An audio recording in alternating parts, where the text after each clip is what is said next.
guys, welcome back. Today I am going to show you how to make a special dessert recipe which is very simple and easy. Okay, so these are things which you would need. You would need 2 and 3/4 cup of milk, a sieve, then half cup of sugar. I have taken brown sugar. If you don't have brown sugar, you can substitute it with white sugar.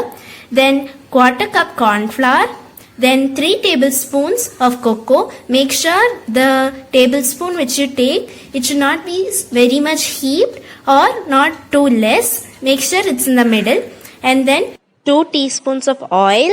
Then a pinch of salt and 1/8 spoon of coffee powder. Okay, so let's start.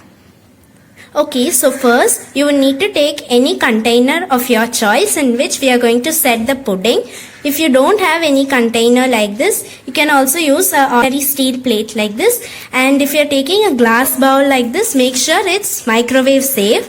Okay, so from the 2 teaspoons of oil, just take a little bit oil and then just sprinkle it out here. And then just spread it out and make sure the oil, you need to spread it here and all.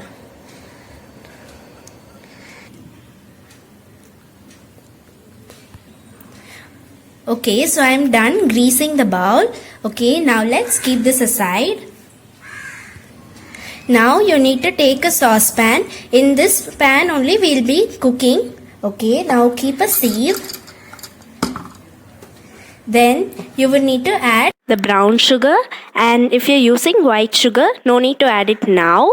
Then corn flour,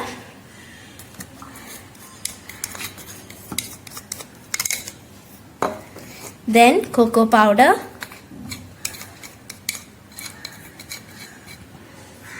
okay. Now you will need to add the pinch of salt. No need to add the coffee powder now. Now let's sieve this.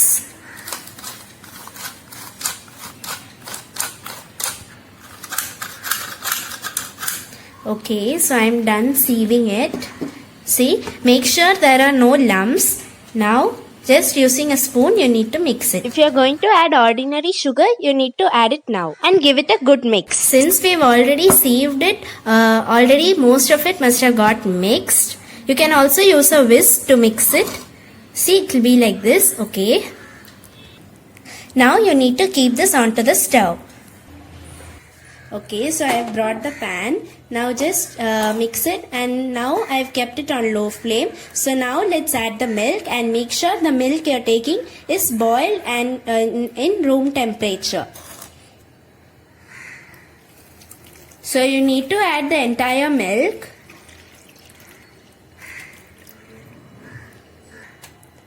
So as soon as you add the milk, you need to stir it. You need to mix this well. Now I have stirred it and all the lumps are gone. So now you need to change it to medium flame. Now once it starts boiling, you need to change the flame to low flame. Now let's add the coffee powder. So I have added coffee powder and I am mixing it, and it's starting to thicken. Now when it starts to thicken, you need to be extremely careful, as you need to continuously keep on stirring, otherwise it will start sticking to the bottom of the pan. You need to continue. So this is the correct stage. You can see while mixing itself, it's very thick and it should coat the back of the spoon or whatever you're using. Okay, so now you need to switch off the flame and make sure that you don't keep it on the flame for a long time, because as it cools down, it will start to thicken even more. After turning off the flame also, you just need to keep on stirring.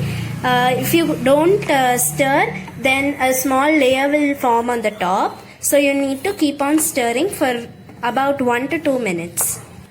So now you need to add vanilla essence. You need to add about 1 to 2 drops. That would be fine.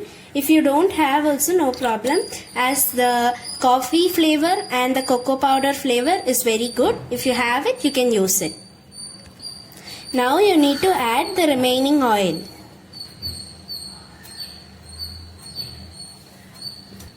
Now you need to give it a good mix as the oil and vanilla essence should get combined well.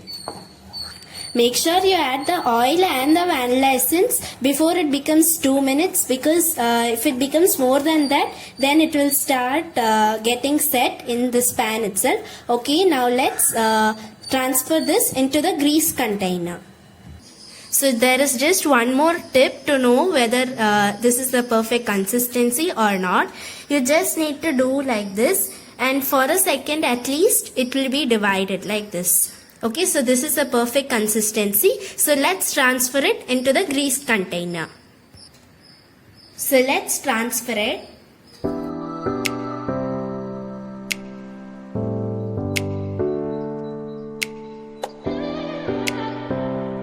Done transferring it into a container, you need to keep it for some time until it becomes room temperature, and then we can refrigerate it.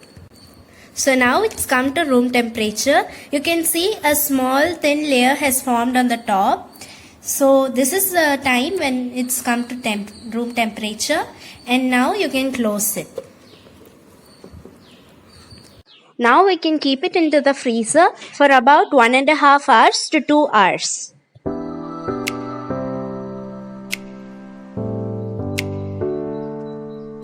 Okay guys, so just before taking out the pudding, we are going to prepare a special and unique topping for it. This is entirely optional. If you don't want to have any toppings on the pudding, you can skip this step. Okay, so for that, you will need some white chocolate and then some nuts. I've taken some almonds and some cashew nuts. Okay.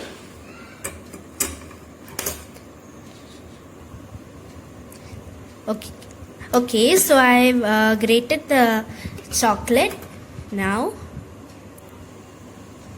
Okay, so I'm done grating the nuts and the white chocolate. So you can decrease or increase the quantity of chocolate and nuts. Around 6 to 7 nuts would be fine. Now you need to put the chocolate into the refrigerator, and when we are going to garnish it, let's take it out.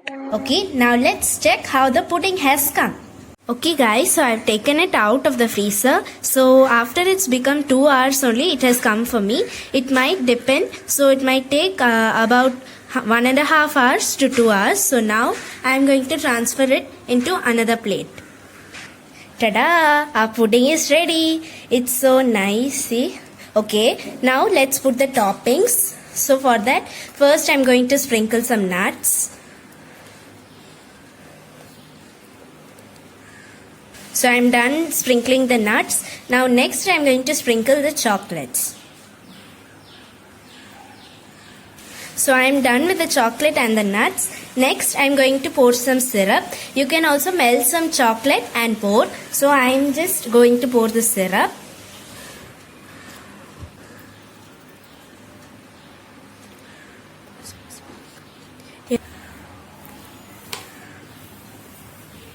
So now let's cut it.